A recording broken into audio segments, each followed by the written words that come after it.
Hello అండి. నమస్తే. 'మోహన మురళి' 5వ భాగం. రచన అరికపూడి కౌసల్యాదేవి గారు. అర్ధరాత్రి వేళ తలుపు ఎవరో టకటకా కొడుతున్నారు. లేచి కూర్చుంది మురళి. రాత్రి ప్రొద్దుపోయే వరకు ఏవో చదువుతూ గడపటం వల్ల మురళికి త్వరగా మెలకువ రాలేదు. ఆ శబ్దానికి మెలకువ కలిగిన పిమ్మట కూడా కొంతసేపు అయోమయంగా కూర్చుంది. అమ్మా, మురళమ్మ, త్వరగా తలుపు తీ. ఆ కంఠం కోళ్ల ఫారంలో పనిచేసే సత్యవతిదిగా గుర్తించి వేగంగా వెళ్లి తలుపు తీసింది మురళి. రామ్మ, మురళి, త్వరగా రావాలి. సూర్యుడికి ఏమైందో తెలియదు. కడుపులో విపరీతమైన బాధట. మెలికలు తిరిగిపోతున్నాడు.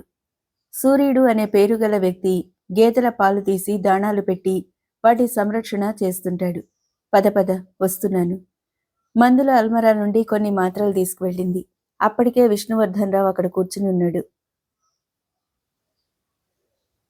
ఆ మందులు నేను ఇచ్చాను మురళి, ఏమాత్రం తగ్గలేదు. ఏం తిన్నావు రాత్రి? స్పష్టంగా చెప్పు అని అడిగింది మురళి సూర్యుణ్ణి. మీరు పెట్టిన తిండి మినహా నేనేం తింటారమ్మాయి గారు? నాకు వేరే ఇల్లు వాకిలి లేవుగా ఆలోచించాడు విష్ణువర్ధన్ రావు. అంకుల్, ఇతన్ని త్వరగా పట్టణ ఆసుపత్రికి తీసుకుపోదామా? నేను అదే అనుకుంటున్నాను. ఇంకో పావుగంట చూసి తగ్గకుంటే. హఠాత్తుగా జ్ఞప్తికి వచ్చినట్టు మురళి అంది. అంకుల్, వంశీ గారు డాక్టర్ కదా, ఆయన్ని వచ్చి చూడమంటే? ఆ మాట వింటూనే ఆనందంతో గంతులు వేసినంత పనిచేశాడు విష్ణువర్ధన్ రావు. పరుగున తానే వెళ్లి వంశీని నిద్రలేపి రోగి వద్దకు తీసుకొచ్చాడు. బాగా పరీక్ష చేసి వంశీ అన్నాడు, మీరు నన్ను త్వరగా లేపటం మంచిదైంది. నదికి కొత్త నీరు వచ్చింది కదా, దాని ప్రభావం ఇది. నా ఫస్ట్ ఎయిడ్ బాక్స్లో కొన్ని ఇంజెక్షన్స్ ఉన్నాయి. అవి చేస్తాను, తగ్గిపోతుంది. అలాగే చేయి బాబు. ప్రమాదం ఏం లేదు కదా? లేదులేండి, సకాలంలోనే మందులు వేస్తున్నాం కదా. ఇంజెక్షన్ తర్వాత రోగి అశాంతి తగ్గి సుఖంగా నిద్రించాడు. నిద్రపోనివ్వండి. ఉదయం వేరే మరో ఇంజెక్షన్ మాత్రలు ఇస్తాను. ఇతడి దగ్గర నేను, సాయిరావు కూర్చుంటాం అంకుల్. మీరు డాక్టర్ గారు వెళ్ళి నిద్రపోండి. అవసరమైతే పిలుస్తాం అంది మురళి. వద్దులేమ్మా, మేము కూర్చుంటాం. ఎవ్వరూ కూర్చోవలసిన అవసరం లేదండి. నేనే కూర్చుంటాను ఈ వాలు కుర్చీలో. మీరు మురళి గారు కూడా వెళ్ళి నిద్రపోండి అంటున్న వంశీ వైపు వాత్సల్యపూర్వకంగా చూశాడు విష్ణువర్ధన్ రావు. వెళ్ళమ్మా మురళి, నువ్వు పడుకో. తెల్లారులేస్తే నీకు 1,00,000 పనులు మళ్ళీ. నాకెటూ నిద్ర రాదు. నేనిక్కడే ఉంటాను. మురళి నిష్క్రమించిన వైపు చూస్తూ అభిమానం పెళ్ళుబుకుతున్న స్వరంతో అన్నాడు విష్ణువర్ధన్ రావు. వయసుకు చిన్నదైనా అందరికంటే బాధ్యతగా ఉంటుంది మురళి. వచ్చినప్పటి నుంచి చూస్తున్నాను. ఈ పని నా వల్ల అవుతుందా లేదా అని ఆలోచించదు. ప్రతిదీ భుజాలపై మోయటానికి తయారు. 3 వంతుల పనులన్నీ తనే నిర్వహిస్తోంది ఈ మధ్య. ప్రతి మాట శ్రద్ధగా విన్నాడు వంశీ. ఏం మాట్లాడలేదు. ఏంటి ఆలోచిస్తున్నావు వంశీ? అంకుల్, మురళి మీకు చాలా సాయంగా ఉంటుంది, చూస్తున్నాను కదా. కానీ ఇటువంటి ఒడిదుడుకులు కొంచెం తీవ్రంగా వచ్చినప్పుడు తట్టుకోవటం కష్టం అవుతుంది. ఒక్కొక్కప్పుడు ఇక్కడ మీ జనం చాలామంది ఉన్నారు. ఎవరో ఒకరికి ఎప్పుడైనా ఏదైనా అత్యవసర స్థితి ఏర్పడితే ఎలా అంకుల్? విష్ణువర్ధన్ రావు సమాధానం చెప్పలేదు. అంకుల్, మాట్లాడరేంటి? మీరు ఇంతగా సాయం చేసి అందరికీ ఒక దారి చూపుతున్నారు. ఎందరికో లోకపు కవాటాలు మూసుకుపోయినా మీరు ఆ లోటు కనిపించకుండా చేస్తున్నారు వాళ్లకు. కానీ ఇప్పుడందుకు కృతజ్ఞతలు చెప్తున్న వాళ్లే రేపేదైనా చిన్న తేడా వచ్చినా మిమ్మల్ని నిలవేసి సంజయ్షి అడుగుతారు. ఇటువంటి అనారోగ్యం ఏదైనా విపరీతం జరిగిందంటే పట్నానికి సదుపాయాలకు ఇంత దూరంగా ఉంచటం వల్ల మాకు ఈ లోపం జరిగింది, అన్యాయం జరిగింది మీ వల్ల అని నిందించటానికి కూడా వెనుతీయరు. నిజం వంశీ, నువ్వు చెప్పిన విషయాలు నాకు అనుభవం అయ్యాయి కూడా ఒకసారి. మాణిక్యమని వంట ఆమె ఉంది కదూ, జైలు నుండి విడుదలైన తర్వాత ఇక్కడికి వచ్చింది. కోళ్లఫారం చూసుకుంటున్న సాయిరావు కూడా ఒకప్పుడు నేరస్తుడే. కానీ నా దగ్గరకు వచ్చాక పూర్తిగా మార్పు వచ్చింది అతనిలో. మాణిక్యం సాయిరావులు వివాహం చేసుకున్నారు. ఒకనాడు నేను ఊళ్ళో లేని సమయాన సాయిరావు ట్రాక్టర్ డ్రైవర్ దగ్గర ట్రాక్టర్ నడపటం నేర్చుకుంటూ ప్రమాదానికి లోనయ్యాడు. స్పృహ తప్పిన స్థితిలో 2 రోజులున్నాడు. అప్పుడు అతని తండ్రి వచ్చి ఇప్పుడు నువ్వు చెప్పినట్టే నానా హంగామా చేశాడు. ఏ దారి లేని వాళ్ళని లోకువతో ఇక్కడికి తెచ్చి నేను నా వ్యవసాయం చేయించుకుంటూ లాభాలు పొందటమే కానీ వాళ్ల బాగోగులు, చికిత్స గురించి శ్రద్ధ తీసుకోలేదని కోర్టు కేసు వరకు వెళ్ళాడు. మాణిక్యం నీతిగల మనిషి అయినా ఆమె మాటకు విలువనీయక పోగా ఆమె నోటిని నేను డబ్బుతో మూయించాను కూడా అనటానికి వెనుకడలేదు ఆమె మామ. కానీ అదృష్టం కొద్దీ సాయిరావుకు 2.5 రోజుల అనంతరం స్పృహ రావటం, అతడు నిజాన్ని నీతిగా అంగీకరించటంతో అతడి తండ్రి ఫిర్యాదు వీగిపోయింది. ఐసి వంశీ, ఈ రోజుల్లో యువకులు ఆదర్శ రూపంగా ఉంటున్నారు. ఎవ్వరికీ మారుమూల పల్లెల్లో సేవ చేయాలనే లేదు. షోకులు కావాలి, లగ్జరీస్ కావాలి, అందుకోసం విదేశాలు వెళ్ళిపోవాలి. వంశీ అందంగా నవ్వాడు. అంకుల్, ఆ ఒక్క కోణం నుండే ఆలోచించే మీకు అలాగే కనిపిస్తుంది. కానీ వారి పరంగా కూడా ఆలోచించండి. పల్లెలోకి వచ్చి మీ బోటి ఆదర్శవంతుడే ప్రాక్టీస్ పెడతాడే అనుకోండి. అతడు మందులు రాసి ఇవ్వగలడు, సాధారణ ఇంజెక్షన్స్ చేయగలడు, ఒక మాదిరి దెబ్బలకు కట్లు కట్టగలడు. అయితే రాసిన మందులు పట్నం నుండి తెచ్చుకోవడానికి ఎంత సమయం తీసుకుంటుంది? ప్రాణరక్షణకరమైన మందులు కూడా పట్నాల్లోనూ నగరాల్లోనే దొరకటం లేదు చాలాసార్లు. ఇక ఎమర్జెన్సీ కేసు విషయం ఆలోచించండి. సీరియస్ ఆపరేషన్స్ నిమిషాల్లో చేయవలసిన పరిస్థితి ఏర్పడుతుంది కొందరికి. ఒంటరి డాక్టర్ అటువంటి పరిస్థితిలో ఏం చేయగలడు? ఇవన్నీ అర్థం చేసుకొని వారు రోగికి ఏదైనా అశుభం జరిగితే డాక్టర్ని ఇన్ని మాటలైనా అంటారు. ఎంతటి అవమానము, అపకారమైనా చేస్తారు. అతడి ఉద్దేశాల్లో ఏకీభవిస్తున్నట్టు తల పంకించాడు విష్ణువర్ధన్ రావు. ఇవన్నీ ఒకదానితో ఒకటి లంకిపడి ఉన్న సమస్యలు వంశీ. వివాహితుడై సంతానం ఉన్న డాక్టర్ అయితే అతడికి పిల్లల చదువు సమస్య ఉంటుంది. అవివాహితులకు ఆ సమస్య ఉండదు. కానీ ఏ నాబోటివాడో కొన్ని సౌకర్యాలు ఏర్పరిచాడనుకో, రావటానికి ఎందరూ సిద్ధంగా ఉన్నారంటావు? కొన్ని సౌకర్యాలు కాదంకుల్. సౌకర్యాలంటే నా ఉద్దేశం వ్యక్తిగతమైనవి కాదు, వైద్య నిమిత్తమైన సౌకర్యాలు. ఎందరో ధనవంతులు దేవాలయాలకు, శరణాలయాలకు బోలెడు ధన కనక వస్తువులు దానం చేస్తారు. అటువంటి దాతలు కొందరైనా ఒక 2-3 ఊళ్లకు కలిపి కనీసం ఒక మినీ ఆపరేషన్ థియేటర్, అందుకు కావలసిన సామాగ్రి ఏర్పరిస్తే ఎందరికో ప్రాణదానం చేసిన వారవుతారు. అటు ఉద్యోగము లేక ఇటు ప్రాక్టీస్ పెట్టుకునే స్తోమత లేని 4 డాక్టర్లకు ఉపాధి చూపిన వారవుతారు. ఆ డాక్టర్లకు తగుమాత్రం జీతం ఇచ్చేవారు కూడా దాతలో లేక గ్రామ ప్రజ అంతా కలిసి ఇంత అని వసూలు చేసి ఇవ్వటం నియమంగా పెట్టుకుంటే ఆరోగ్య సంబంధమైన చాలా సమస్యలు మన గ్రామ జనులకు తీరుతాయి. విష్ణువర్ధన్ రావు రెప్పవాల్చక తదేకంగా ఎవరో నూతన వ్యక్తిని చూసినట్టు చూడసాగాడు వంశీ వైపు. ఆ దృక్కుల్లో అపూర్వ ప్రశంస వర్షిస్తుంది. వంశీ, ఎంత గొప్పగా ఆలోచించావు నువ్వు. యువకులను ఆడిపోసుకుంటాం కానీ నీవన్నట్టుగా మీ యువకుల పథకాలకు ప్రాణప్రతిష్ఠ చేయగల పెద్దలే కురబడ్డారీనాడు. కొద్ది చేయూతనిస్తే మన యువకులు ఎంతటి ఘనతనైనా సాధించగలరు, మహత్తర సేవ చేయగలరు. అంతలో ఆయనలో చిన్న సంశయం తలెత్తింది. ఇంతకు ఇన్ని మాటలు చెప్పావు. ఆ విధంగా సౌకర్యాలే కనుక ఏర్పరిస్తే నువ్వు సిద్ధమేనా అలా పల్లెటూళ్లలో సేవ చేయటానికి? సూటిగా అడిగానని ఏమీ అనుకోకు. ఎందుకంటే నేను ప్రాక్టికల్ మ్యాన్ని. నాకు ఖండితంగా మాట్లాడడం, మాటలను చేతల్లో చూపటం అలవాటు. వంశీ హాయిగా నవ్వాడు. అటువంటి భావాల వల్లనే కదా అంకుల్ డాడీకి నాపై కోపం. ఎందరో మహానుభావులు తిరుపతి స్వామికి అనేక వేలు లక్షలు సమర్పించుకుంటారు. అసలే కోటీశ్వరుడైన ఆయన గారికి ఇంకా ఇంకా ఇయ్యటం కంటే ఇటువంటి పుణ్యకార్యాలు చేయరాదా? ఇలా చేసిన అది పుణ్యకార్యమే కనుక ఆ శ్రీ వెంకటేశ్వరుడు ఇంకా సంతోషించి వరాలు కురిపిస్తాడు అన్నాను ఆ మధ్య ఒక ధనవంతుడైన బంధువుతో. వ్యాపారంలో లాభాలు లెక్కలేకుండా ఉండే ఆయన ప్రతి ఏటా తిరుపతి హుండీలో ₹1,00,000 వేస్తానని గొప్పగా చెప్పుకుంటుంటే నేను ఇలా చెప్పాను. ఫలితం బంధువర్గమంతా నన్ను నాస్తిక ముద్ర వేసి తిట్టిపోస్తున్నారు. డాడీ కూడా తారాపదానికి లేచారు నా మీద.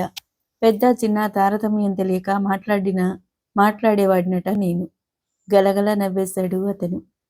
ఆ ఫలితంగానేనా నేనిలా నా దగ్గరకు తీసుకొచ్చాడన్నమాట మీ నాన్న.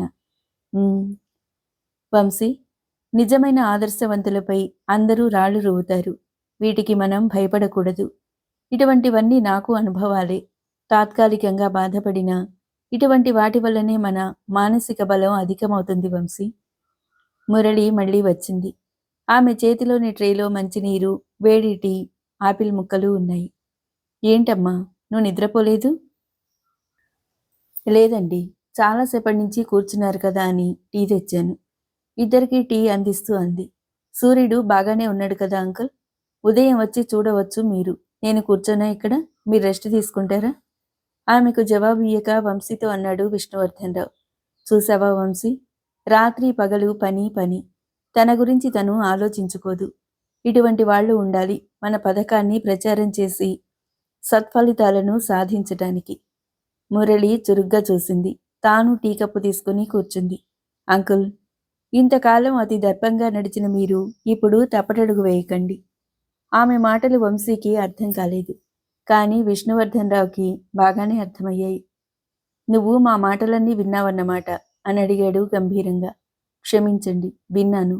చిన్నదాన్ని కనుక మీకు చెప్పగల అర్హత లేకపోవచ్చు కానీ. నో, చెప్పు మురళి. ఆలోచనకు చిన్న పెద్ద తారతమ్యం ఏంటి? మంచి సలహా ఎవరు చెప్పినా పాటించవలసింది. అంకుల్, ఇంతకాలంగా మీకు తోచినట్లుగా మీరు ప్రజాసేవ చేస్తున్నారు. మీ స్వంత ధనాన్ని యథేచ్ఛగా ఖర్చు చేస్తున్నారు. ఒకరికి లెక్కలు, సంజాయిషీలు, సమాధానాలు చెప్పుకోవలసిన అగత్యం మీకు ఇంతవరకు పట్టలేదు. అందుకే విరాళాలు వసూలు చేయటంతోనే ఏ సంస్థకైనా చెదలు పట్టడం మొదలవుతుంది. నైర్మల్యం లేనివారంతా కలిసి నిజమైన సేవ చేసే నిష్కల్మషులను నిందించటం, దోషులుగా, స్వార్థపరులుగా నిరూపించటం జరుగుతుంది. విష్ణువర్ధన్ రావు గుబురు మీసాల నుండి క్షణకాలం కనబట్టిన గంభీర చిరుహాసంలో అతడి లోకానుభవం అంతా నర్తించింది. కానీ వంశీ మాత్రం అతడి వలె మౌనంగా ఉండలేకపోయాడు. లోలోన తనకు కలిగిన ఆశ్చర్యాన్నంతను మాటల్లో కురిపించాడు. మై గాడ్, మీది ఇంత విజ్ఞానం సంపాదించగల వయస్సు కాదే. వయస్సు, వార్ధక్యం ప్రాప్తించినంత మాత్రాన విజ్ఞానం కలగదండి. వ్యక్తి పెరిగిన వాతావరణం, పరిసరాలు, జీవితంలో తారసిల్లిన వ్యక్తులు అంతా కలిసి ఆ వ్యక్తి మనోపరిపక్వతకు, మానసిక పరిణితికి దోహదం చేస్తాయంటాను నేను. మురళిని చాలా రోజులుగా చూస్తున్న విష్ణువర్ధన్ రావు వదనం ఎటువంటి భావ ప్రకటన చేయలేదు. కానీ కొద్ది రోజుల పరిచయమే కల వంశీ చాలా విస్మయం చెందాడనటానికి అతడి భృకుటిముడి తార్కాణం. స్వార్థపరుల నడుమ నిష్ఠురభూ ఇష్టమైన జీవితం గడిపిన నా వంటి వాళ్లకు సాటి సగటు యువతి కంటే లౌకిక జ్ఞానం ఎన్నో రెట్ల అధికంగా ఉంటుంది వంశీ గారు. ఖాళీ అయిన తేనెటి కప్పులు, ట్రే తీసుకుని మురళి నిష్క్రమించింది. అంకుల్, ఈ మురళి వాళ్ళది ఏ ఊరసలు? కొన్ని క్షణాలు ఆలోచించాడు విష్ణువర్ధన్ రావు. అటు ఉద్యోగరీత్యా, ఇటు వయోధిక్యత రీత్యా అనుభవజ్ఞుడైన అతడు యువకుడైన వంశీ మనోగత భావాలను, అతడు ఆ ప్రశ్న అడిగిన కారణాన్ని చాలా వరకు ఊహించగలిగాడు. మురళి మనస్తత్వం కూడా బాగా తెలుసున్న ఆయన మురళి వ్యక్తిగత విషయాలను తాను బహిరంగం చేయటం ఔచిత్యం కాదని భావించి చిన్న అనృతం ఆడవలసి వచ్చింది. తెలియదు వంశీ, మురళి, ఆమె తల్లి కూడా చాలా రిజర్వ్డ్గా ఉంటారు. ప్రశాంతంగా నీతి నియమాలతో జీవితం గడిచిపోవాలనుకునే రకం వాళ్ళది. తల్లి బిడ్డ శ్రమజీవులు. వాళ్ల పని వ్యాపకం ఏమో అంతే. అందరిలాగా ఎవరితోనూ స్నేహ సంబంధాలు కోరరు. ఎక్కువ మాట్లాడరు. ఏమైనా మాట్లాడు అంటూ ఉంటే మురళి నాతోనే మాట్లాడుతుంది అంతే. వంశీ ఈ ఉపన్యాసాన్ని మాత్రం విశ్వసించలేదని అతడి ముఖభంగిమలే చెప్తున్నాయి. మీ ఇంట్లోనూ ఎస్టేట్లోనూ ఇంత కలివిడిగా తిప్పుకునే వారి పూర్వాపరాలను మీరు తెలుసుకోలేదా అంకుల్? ఏమీ తెలియని కొత్త వారికి మీ గృహమంతలోనికి ప్రవేశం ఇచ్చేశారా? విష్ణువర్ధన్ రావు మాట్లాడలేదు. కానీ లోలోన ఆలోచిస్తున్నాడు. వంశీ పట్టుదల మనిషి. ఎవరిపై ఆసక్తి చూపడు. అనవసర జోక్యాలు పెట్టుకోడు. కానీ సందేహం వస్తే వదలడు కూడా. తనకు కావలసిన ఆరాలు పూర్తిగా తీస్తాడు. ఎటూ ఎప్పుడో ఒకప్పుడు తెలిసేది. నేను అనవసరంగా దాపరికంతో అతడిలో లేనిపోని అనుమానాలను, మురళి తల్లి గతం గురించిన చేదు నిజాలను మరింత చేదుగా అతడి మస్తిష్కంలో ముద్ర వేసుకునే విధంగానూ చేస్తున్నానేమో. మీ పోలీసు ఉద్యోగులు ఎవరిని నమ్మరు కదా అంకుల్. వ్యక్తి గురించి ఎన్నో ఆరాలు, వైనాలు తీస్తారు కదా, చిన్న చిన్న విషయాల్లో కూడా. అంతా అలాగే అనుకుంటారు మా డిపార్ట్మెంట్ వారిని గురించి వంశీ. కానీ ఏముంది, ఊరికనే అనుకోవటం లేదు అంకుల్. నేను మా డాడీని చూసే అభిప్రాయం ఏర్పరచుకున్నాను. చిరునవ్వుతో జవాబిచ్చాడు విష్ణువర్ధన్ రావు. అనుమానం, కర్కశత్వం, నిర్మోహమాటం మా వృత్తికి అవసరం వంశీ. లేకుంటే సాధారణ ప్రజ ఏమాత్రం సుఖశాంతులతో కూడా ఉండరు. కానీ నేనిప్పుడు ఉద్యోగంలో లేనుగా. ఆ లక్షణాలిప్పుడు మీలో మిగల్లేదంటారా అయితే? రిటైర్ అయిన మా డ్యాడీ మాత్రం అలాగే ఉన్నారు. అందరినీ హడలగొట్టి, దడదడలాడిస్తూ. విష్ణువర్ధన్ రావు నవ్వారు. ఏమిటి అంకుల్ నవ్వుతారేం? ఏం లేదు. మీ నాన్న అంత ఖచ్చితంగా ఉద్యోగ ధర్మాలు నిర్వహించటం నీకిష్టం లేదు కనుకనే నువ్వు డాక్టర్వయ్యావన్నమాట. అవును. నన్ను మీ డిపార్ట్మెంట్‌లో ప్రవేశపెట్టాలని డ్యాడీ చాలా ఆశపడేవారు. కానీ నాకా వృత్తి ఇష్టం లేదని ఖండితంగా చెప్పాను. సేవానిరతి మనిషి మనఃప్రవృత్తిలో ఉంటుంది కానీ, వృత్తిలో కాదు వంశీ. నువ్వు డాక్టర్‌గా ఒక వ్యక్తికి ఆపరేషన్ చేస్తావనుకో, నీ మనసులోని దయకు, నిర్దయకు నిష్పత్తి ఎంత ఉంటుంది ఆ సమయంలో? అర్థం కానట్టు చూశాడు వంశీ. నువ్వు నిర్దయగా రోగి శరీర భాగాలను కోస్తావు, కుట్లు వేస్తావు, పొడుస్తావు, కొన్ని తీసి పారేస్తావు. ఇంత నిర్దయ వెనుక అంతటి దయ ఉంది. ఆ రోగిని ఆరోగ్యవంతంగా చేయాలని, అలాగే రక్షణ శాఖలోని వారు కూడా సమాజ శాంతి భద్రతలను ఆరోగ్యంగా ఉంచటానికేగా అనారోగ్య శక్తుల విషయంలో కర్కశంగా ఉండటం. అంగీకరిస్తాను. అయితే ఈ చర్చంతా మనం ఎందుకు చేశామో ఆ విషయానికి మాత్రం సమాధానం లభించలేదు. వంశీ, ఏదో చేదుగతం ఉన్నవారే మారుమూలల్లో అజ్ఞాతంగా బ్రతుకుతారని అనుకోకు. ఈ సమాజపు స్వార్థం, కుళ్ళు భరించలేక కొందరు దానికి దూరంగా మరో ప్రపంచం ఏర్పరచుకుంటారు. మరజీవితంతో విసిగిపోయి ఆ జీవితంలో సాధించలేని మంచిని ఇప్పుడు సాధించడానికి ప్రశాంతతను, ఒంటరితనాన్ని భరిస్తారు. వంశీ బాధగా అన్నాడు. మురళికి చేదుగతం ఉందని నేను అనుమానించటం లేదు అంకుల్. నేను మా తాతగారి ఊళ్ళో కొన్నాళ్లు గడిపాను చిన్నతనంలో. అప్పుడు నాకు మురళి అనే స్నేహితురాలుండేది. ఆ ఊరి పేరు చెప్పాడు వంశీ. కొద్ది క్షణాలు గంభీరంగా ఉండిపోయాడు విష్ణువర్ధనరావు. మీ తాతగారి పేరేంటి? వంశీ సమాధానం వింటూనే చకితుడయ్యాడు. అవును వంశీ, ఆ అమ్మాయి, ఆ మురళే ఈమె. ఎందరు స్త్రీలు, కుటుంబాలు ఉంటే అంత ఘనతగా కొందరు పురుషులు భావించే మన సంఘంలో ఆ భావనకు ఫలితమైన బలి పశువులు ప్రత్యేక కులాల పేర్లతో ముద్రలు వేయబడి సభ్య సమాజానికి దూరంగా బతుకుతున్నారు. వారి తప్పు లేకపోయినా వారిని నిందిస్తుంది లోకం. వారి జీవితాలను మంచి మలుపులోనికి తిప్పుకునే అవకాశమే ఇవ్వదు. అందుకే మురళి సంఘమే తనకు అక్కర్లేదనుకొని ఆంక్షలు, అవమానాలు లేని ఈ ప్రదేశంలో ఆనందంగా ఉండగలుగుతుంది. అయితే ఈ విషయం నీ ఆసక్తిని గమనించి చెప్పానే కానీ నాకిష్టం లేదు చెప్పటం. మురళి తన వివరాలను ఎవ్వరికీ చెప్పదు. నిజంగా కోట్లలో ఎన్నదగిన గొప్ప వ్యక్తిత్వాన్ని ఇంత చిన్న వయసులోనే అలవరుచుకుంది. ఈ విషయం కేవలం నీ మనసులోనే ఉండని మురళి బాధపడగలదు. అలాగే అంకుల్. ఈ మురళి తన స్నేహితురాలేనని తెలిసిన ఆనందం అంతా ఇంత కాదు వంశీకి. ఒక్కసారి మానస విహంగం ఆకాశపు అంచులను చుట్టి వచ్చింది. మిషన్పై దుస్తులు కుడుతున్న తల్లికి కత్తిరింపులో సహాయం చేస్తుంది మురళి. నెమ్మదిగా నీ చేసుకుంటాలే మురళి. నువ్వు ఇంకే పనైనా చేసుకోరాదు? ఏ పని? పాఠాలు చెప్పేశాను. అంకుల్ ఊళ్ళో లేరు కదా. ఆయన ఉంటే జమా ఖర్చులు వగైరా ఉంటాయి. పోనీ అలా హాయిగా తిరుగు ఆ ప్రాంగణంలో. లేదా అలా పొలాల వైపు కాస్త నడిచిరా, ఆరోగ్యంగా ఉంటుంది. మురళి మాట్లాడలేదు. ఏమిటి మురళి, కొద్ది రోజులు బట్టి చాలా ఉదాసీనంగా ఉంటున్నావు? ఏముందమ్మా, ఈ వంశీ చాలా మంచివాడే కానీ మాటిమాటికి వివరాలు అడుగుతాడు. ఇంతవరకు నువ్వు చెప్పలేదా? ఎందుకు, నవ్వించుకోవటానికా? ఆ అబ్బాయి అతడేనా? నీకు బాగా తెలుసా? ఏమో, ఊరు సమయం అన్నీ చెప్తున్నాడు. కానీ అతడి పేరు మోహన్ అని నాకు బాగా తెలుసు. చేతిలో పనాపి తదేకంగా కుమార్తె వైపు చూసింది కొంతసేపు. నీకింకా ఆ ఊరు అన్నీ అంత బాగా గుర్తున్నాయా మురళి? ఆ, ఏం? చాలా చిన్నదానవు కదా అప్పుడు నువ్వు. మురళి వెంటనే మాట్లాడలేదు. చూస్తుండగానే ఆమె వదనం క్రోధంతో అరుణిమ దాల్చింది. కనులు తీవ్రతను పొందాయి. చిన్నదానను కనుకనే బాగా గుర్తుండిపోయి నన్నెప్పుడూ ఆలోచనలు తినేస్తున్నాయమ్మా. నాలాంటి చిన్నపిల్లల్లా నేను బ్రతకలేకపోయాను కనుకనే బాగా గుర్తున్నాయమ్మా ఆ రోజులు. నీ నుదిటిపైన, చేతిపైన ఆనాటి దెబ్బలు మాసిపోయాయి కానీ అదిగో ఆ నల్లటి ఆనవాళ్లు ఉండిపోయాయి. అవి నిన్ను చూస్తూ నీతో మాట్లాడుతున్నప్పుడల్లా నాలో నిప్పుల కొలిమిని రగిలిస్తుంటాయమ్మా. నేనెలా మర్చిపోతాను ఆ భయంకరపు రోజులను?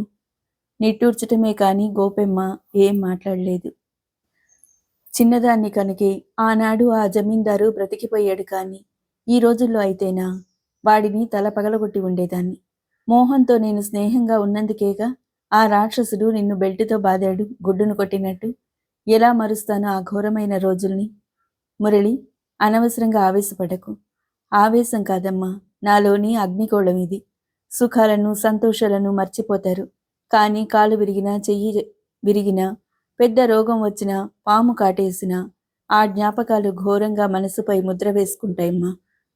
పాము నాలుకల వంటి ఈ సంఘం నాలుకలు కక్కిన గరళాన్ని నేనింకా దాచుకునే ఉన్నాను. కుట్టుపని ఆపి లేచి వచ్చి మురళి తల నిమురుతూ చెంత కూర్చుంది గోపెమ్మ.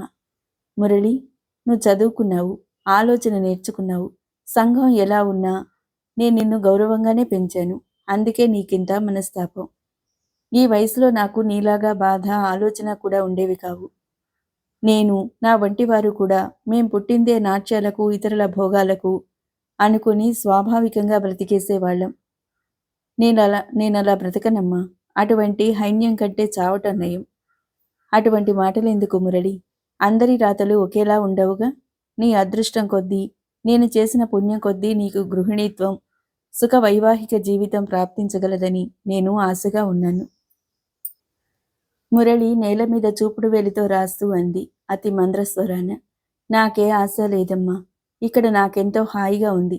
నలుగురికి సేవ చేయటంలో నా అనే స్వార్థం, నేను అనే పదం అస్సలు గుర్తే ఉండదు. కానీ వివాహం జరిగి నీవాడంటూ ఒక మనిషి, నీదంటూ ఓ ఇల్లు, ప్రపంచం ఉండాలి కదా. పిచ్చిదానివమ్మా బొత్తిగా. మనను ద్వేషించి అసహించుకునే సమాజంలో నేను ఎందుకంత ప్రయత్నించి ప్రాధేయపడి ప్రవేశం పొందాలి? నా గౌరవ మర్యాదలు నావి, నా లోకం నాది. నేనొక ప్రత్యేక పద్ధతిని ఎంచుకోగలను. పనిపై వచ్చిన జయలక్ష్మి చాటున్నే నిలబడి ఈ మాటలు వినటం వారికి తెలియదు. బయట తిరిగి తిరిగి వచ్చిన వంశీ తన గదిలో మురళి వండటం చూసి విస్మయంగా అన్నాడు. ఏమిటండోయ్, నా పుస్తకాలన్నీ వెతుకుతున్నారు? మీకు నవల్ల పిచ్చి ఉందా? వంశీ కంఠం వెనక నుంచి వినరావటంతో గాభరాగా చేతిలో పని వదిలి ఇటు తిరిగింది మురళి. ఆమె కళ్లల్లో కంగారు, చెంపల్లో కెంపు వర్ణం తిలకిస్తూ హాస్యంగా అన్నాడు వంశీ. ఏ గొప్పవారి ధనాకారమో దోపిడీ చేస్తూ పట్టుబడిపోయిన దొంగలాగా అలా పెట్టారేంటండి ముఖం? తన కంగారును అణిచిపెట్టి వీలైనంత స్వాభావికంగా ఉండటానికి ప్రయత్నిస్తూ నవ్వింది చిన్నగా. ఎంతైనా మీ పోలీసు బుద్ధులు పోనిచ్చుకున్నారు కాదు. ప్రతి వ్యక్తిని అనుమానంగా చూడటం మీ నైజం. స్నానం చేయటానికి వెళ్లపోతూ టవల్ తీసి భుజాన వేసుకుని అద్దం ముందు నిలబడ్డాడు, తలకి నూనె రాసుకునే నెపంతో. ఆ అద్దంలో ఆమె అతడికి స్పష్టంగా కనిపిస్తుంది. కోపంగా ఉన్న ఆమెను చూసి మరింత ఉడికించాలని బుద్ధి పుట్టింది వంశీకి. నావి పోలీసు బుద్ధులా? నేనేమీ అటువంటి ఉద్యోగంలో లేనే. అటువంటి వారి పుత్రులేగా మరి మీరు. ఓ, అయితే తల్లిదండ్రుల బిడ్డల గుణాలు అనురూపంగా ఉంటాయన్నమాట. పర్వాలేదు. ఈ విషయం రీసెర్చ్ చేసిన మీకు డాక్టరేట్ ఇవ్వాల్సిందే. వింటూనే చేతిలోని పుస్తకాలను దబాలను తిరిగి బల్ల మీదికి విసిరి కొట్టింది మురళి. ఈసారి ఆమెకు నిజంగానే కోపం, దుఃఖం కలిగినట్టు ఆమె కంపిస్తున్న అధరాలు, నాసికాపుటాలు, తీక్షణతను సంతరించుకున్న నేత్రాలు వెల్లడిస్తున్నాయి. అవును, నా పెద్దల గుణాలే నాకు వచ్చాయి. అయితే మీకేంటి నష్టం? స్పష్టంగానే అనరాదు, వంకలు పెట్టనకపోతే. మొదట దొంగలా వచ్చానంటే హాస్యంగా అంటున్నారనుకున్నాను. అవునులేండి, మీ వంటి వారికి మాలాంటి నీచజాతి వాళ్లతో హాస్యాలు ఎందుకుంటాయి? అపహాస్యాలే కాని. అది కాదు మురళి, నాకేం సర్ది చెప్పక్కర్లేదు. నేనేమీ అంత వెర్రిదాన్నో కాదు, ఎవరేమంటున్నారో తెలుసుకోలేకపోవటానికి. ఇవిగో నా చేతులు చూడండి. మీ వస్తువులేవీ తీసుకుపోవటం లేదు. ఏదో పండగ వస్తుందని ఆంటీ అన్ని గదులు దులిపించి సర్దించారు. మీ గది కూడా అందుకే సర్దుదామని వచ్చాను. చదువుకున్న దాన్ని కనుక కనిపించిన పుస్తకాలను సరదాగా తిరిగేసి చూశాను, అంతే. అదే నా తప్పు. ఇంకెప్పుడు మీ గదిలోకి రాను. నమస్కారం. పెద్ద శబ్దంతో రెండు చేతులు జోడించి వేగంగా నిష్క్రమిస్తున్న మురళి వైపు చిత్రప్రతిమలా చూస్తుండిపోయాడు అతను కొన్ని నిమిషాలు. మీరు పలికిన మాటలే నా నోట వింటే పెడర్థాలు దోచాయా? బొత్తిగా సెన్స్ ఆఫ్ హ్యూమర్ లేదు మురళి మీకు అని అతను అంటున్న మాటలు వెళ్ళిపోతున్న మురళి వినకపోలేదు. పోయి ఎవ్వరూ లేని ఒక మూలన మామిడి చెట్టు కింద తిన్నెపై చతికిలబడింది విరామంగా. తాను అనవసరంగానే ఇంత హంగామా చేశానని ఇప్పుడు అనిపించసాగింది. కొన్ని నిమిషాలు గడిచాక నిజానికి అతడేమన్నాడని అంతా నేనే అన్నాను. పోయి సారీ చెప్పనా? ఉహుం. ఈ అహం ఒకటి ఏడిసిందిగా దేనికైనా. ఆలోచిస్తూ చెట్లపై కలకలారావాలు చేస్తున్న పక్షులను గమనించసాగింది. దొరికిన తిండి తింటాయి. హాయిగా కొమ్మల్లో గుబుర్లలో ఆడుతూ పాడుతూ గడిపేస్తాయి. ఎంత హాయి వాటి జీవితం. గౌరవాలు, కులాలు, మతాలు, పెకిలి ఆంక్షలు లేని సుఖజీవితం వాటిది అని ముచ్చటగా ఆలోచించసాగింది. కానీ ఆ మురిపం ఎంతోసేపు నిలవలేదు. ఎవరో కుంటె కుర్రాడు మామిడి పిందుల కోసం చెట్టుపైకి రాళ్లు విసురుతున్నాడు. పక్షులన్నీ రొద చేసుకుంటూ బీతావహంతో ఎగిరిపోయాయి. నా పిచ్చి గాని ఈ ప్రపంచంలో ఎవరికీ పూర్తిగా సుఖం లేదు. ఏదో ఒక చింత. చి. డ్రాయింగ్ రూంలో టెలిఫోన్ మోగుతుంది. ఆలోచనలు కట్టిపెట్టి అటు నడిచింది Murali. PP call to Vamshi Mohana Krishna. Madras operator చెప్తుంది. కనులు తిరిగినట్టయి తూలి పడబోయి ఎలాగో నిభాయించుకుంది. సందేహం తీరిపోయింది. తన మోహన కృష్ణ ఇతడు. భగవాన్. అంతలో కర్తవ్యం గుర్తుకు వచ్చి వంశీ గది వైపు పరిగెడింది. స్నానం చేసి వచ్చి డ్రెస్సింగ్ టేబుల్ ముందు నిలిచి తలదూవుకుంటున్న అతడు సవ్వడి విని అటు తిరిగాడు. మురళిని చూసి కొంచెం కలవరపడ్డాడు. ఏంటి, మళ్ళీ వచ్చారా పోట్లాడడానికి? వద్దు, సారీ చెప్పేస్తున్నాను. నా వల్ల ఏమైనా తప్పుంటే. అతి బుద్ధిగా అతడు మాట్లాడుతున్న తీరుకు నవ్వొచ్చింది ఆమెకి. సారీ నేనే చెప్పాలి. నేను ఊరకనే దెబ్బలాడాను మీతో, క్షమించండి. అది సరే కానీ మద్రాసు నుండి మీకు ట్రంకాల్ వచ్చింది. ఓ, వస్తున్నా. మురళి బయట వరండాలోకి పోయి కూర్చున్న వంశీ ఫోన్ సంభాషణ వినవస్తూనే ఉంది. ట్రంకాల్ చేసింది అతడి తండ్రి. అటు నుండి రంగనాథేవో ఆజ్ఞలు ఆంక్షలు విసురుతున్నట్టున్నాడు. ఇట్నుంచి వంశీ గట్టిగా అయిష్టం తెలుపుతూ వాదిస్తున్నాడు. ప్లీజ్ డాడ్, నేను ఏ ఇంటర్వ్యూకు వెళ్ళను. ఆ ఉద్యోగాలు చేసే ఇష్టం లేనప్పుడు ఇంటర్వ్యూలో శ్రమ మాత్రం దేనికి? నో, నా స్వభావానికి అవేమీ సరిపడవు. ప్లీజ్. నేనెప్పుడు ఒక్క మాటే చెప్తున్నాను. మీరే మళ్ళీ మళ్ళీ తర్కించి నన్ను నిందిస్తున్నారు. ఏమిటి, మీరు వస్తున్నారా? సరే, మీ ఇష్టం. మీరు పర్సనల్గా వచ్చినా నా నిర్ణయంలో మార్పుండదు డాడీ. సారీ. సంభాషణ ముగించి వంశీ కూడా వచ్చి వరండాలో కూర్చున్నాడు మురళి దగ్గర. ఇంతకు పూర్వం తన ప్రవర్తనకు సిగ్గిలుతున్నట్టు నేల చూపులు చూస్తూ మౌనంగా కూర్చున్న మురళిని కొంతసేపు దీక్షగా గమనించిన వంశీ నవ్వేస్తూ అన్నాడు, పరిస్థితిలో మార్పు తెచ్చే ఉద్దేశంతో. మా నాన్నగారు వస్తున్నారట ఇక్కడకు. మురళి నెమ్మదిగా తలెత్తింది. విన్నాను. ఎప్పుడొస్తారు? ఎల్లుండి ఉదయానికి గాని రేపు రాత్రికి గాని. ఒక యుద్ధం తప్పదు ఈసారి ఆయనకు నాకు. మురళి గుండెల్లో రైళ్లు పరిగెడుతున్నాయి. ఈసారి రంగనాథ్ గారు ఎక్కువ రోజులు ఉండవచ్చు. నా గురించి ఆరా తీస్తారేమో. ఏం ఆలోచిస్తున్నారు మురళి? ఏమీ లేదు. మీ నాన్నగారు చెప్పినట్టు ఉద్యోగం చేస్తే ఏ గొడవ ఉండదుగా మీకు? బాగుంది. మనస్సు ఇష్టము అంటూ కూడా ఏడ్సాయిగా. తిరిగి మురళి వదనం ధరణికి అభిముఖమై తీవ్రాలోచనలో నిమగ్నమైంది. ఎప్పుడో ఒకప్పుడు నా గురించి తెలియక తప్పదు ఇతడికి. నేనే చెప్పేస్తే? ఏంటలా ఉన్నారు మురళి? మెల్లగా ముఖం పైకెత్తిన మురళి నేత్రాలు కలువ కొలల వలె ఉన్నాయి. అరే, ఏమిటి మురళి, చెప్పండి. ఇందాకటి మన పోట్లాటక? నేనేమీ అనుకోలేదు. అప్పుడే మర్చిపోయాను. వంశీ గారు.